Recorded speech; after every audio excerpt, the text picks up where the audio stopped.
উফ বাবা কি গরম। মামা দুটো ভিক্ষা দাও না মা, বড্ড খিদে পেয়েছে, দাও না মা, দাও। ডিসকাস্টিং, পুজোর সময় এরা কোথা থেকে আসে অমঙ্গলী সব। ভিক্ষা করার আর জায়গা পায় না।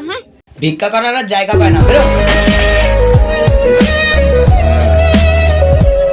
যার মনে নেই দয়া মায়া, তার পিছনে দুষ্ট ছায়া।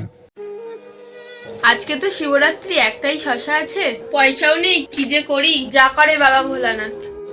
ও মা, দুটো ভিক্ষা দাও না, দুদিন ধরে কিছু খাইনি, বড্ড খিদে পেয়েছে। এই নিন বাবা, শশাটা খান। মন্দিরে তো এসে গেছি, চলো পুজোটা দিয়ে আসি। এ মায়া কি আহ, মোটে কেন উঠতে পারছি না মন্দিরে। মোটে কেন মন্দিরের ভিতরে প্রবেশ করতে পারছি না? হ্যাঁ হ্যাঁ গো, মোটেই প্রবেশ করতে পারছি না মন্দিরে।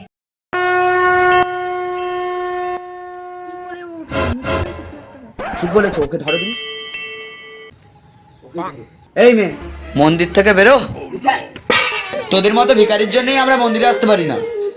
বাঁচান মহাদেব, জয় হোক বাবা মহাদেবের। মানুষের জন্য যার মনে কোনো দয়া মায়া নেই, আমার মন্দিরে তার কোনো জায়গা নেই। ক্ষমা করে দিন মহাদেব। সকলকে শিবরাত্রির শুভেচ্ছা রইল। Please subscribe.